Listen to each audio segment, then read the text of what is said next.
কক্সবাজারে যে 10টি ভুল করলে আপনার অনেক অনেক টাকা খরচ হবে এবং মারাত্মক আকারে বিপদে পড়বে। তাই আজ আপনাদের সাথে সেই 10টি ভুলের কথা শেয়ার করব। তাহলে চলুন সেই ভুলগুলো কি কি তা আমরা জেনে নিই।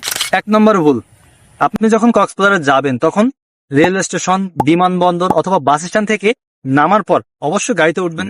যখন আপনি গাড়িতে উঠবেন, গাড়িতে উঠার পূর্বে আপনি ভাড়া জেনে নেবেন অথবা ঠিকঠাক করে নেবেন। আপনি যদি রিজার্ভ নেন তাহলে ঠিক করে নেবেন যে কত টাকা ভাড়া, তা না হলে কিন্তু অল্প দূরত্বে আপনার কাছ থেকে বেশি টাকা নিবে। 2 নম্বর ভুল, আপনারা যখন কক্সবাজারে গিয়ে হোটেল বুকিং করার চেষ্টা করেন তখন অবশ্যই সিএনজি ওয়ালা, রিক্সাওয়ালা অথবা টমটমওয়ালা মামাদের হেল্প নেন যে ভাই কম টাকায় কোন হোটেলটা ভালো হবে বা কোন হোটেলে আমরা কম টাকায় থাকতে পারবো। তা আমি আপনাদের সাজেস্ট করবো যে কখনোই আপনারা তাদের হেল্প নিবেন না।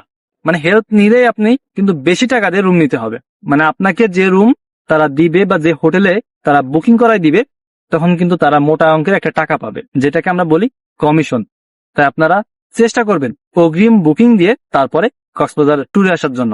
আর যদিও আপনি কক্সবাজারে এসে হোটেল বুকিং করেন তাহলে তাদের রেফারেন্স অথবা তাদের মাধ্যম না হয়ে সরাসরি নিজে হোটেল বুকিং করবেন, তাদেরকে অ্যাভয়েড করবেন। এখানে রিসিপশন যদি জানতে পারে যে আপনার সাথে টমটমওয়ালা, সিএনজিওয়ালা যদি আসে, সেটা বাইরে হোক বা রিসিপশনে চলে আসে, যদি রিসিপশন জানতে পারে বা দেখতে পারে কোনোভাবে তাহলে কিন্তু আপনার টাকা বেশি দেওয়া লাগবে। তাই অবশ্যই আপনারা যখন বুকিং দিবেন তখন সাবধান থাকবেন।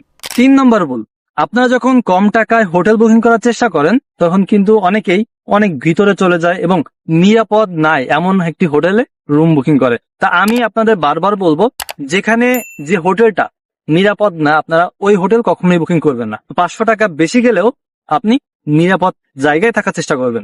ভিতরের দিকে না নিয়ে আপনি চেষ্টা করবেন একটু রোড সাইডে বা প্রথম গলি বা দ্বিতীয় গলিতে থাকার জন্য।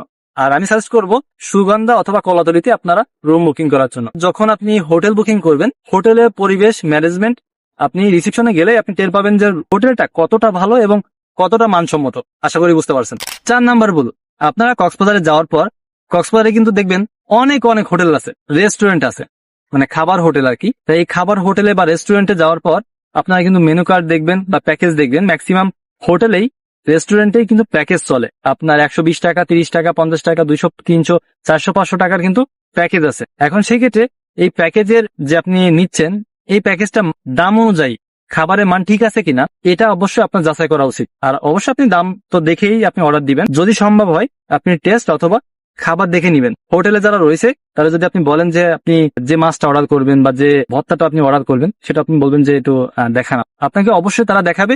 দেখালে আপনি দেখে শুনে তারপর হচ্ছে আপনি অর্ডার কনফার্ম করবেন। আপনি যদি না দেখেই অর্ডার কনফার্ম করেন তাহলে দেখবেন যে আপনাকে আপনি যে টাকা পেমেন্ট করতেছেন সেই পেমেন্ট করার তুলনায় স্বাদ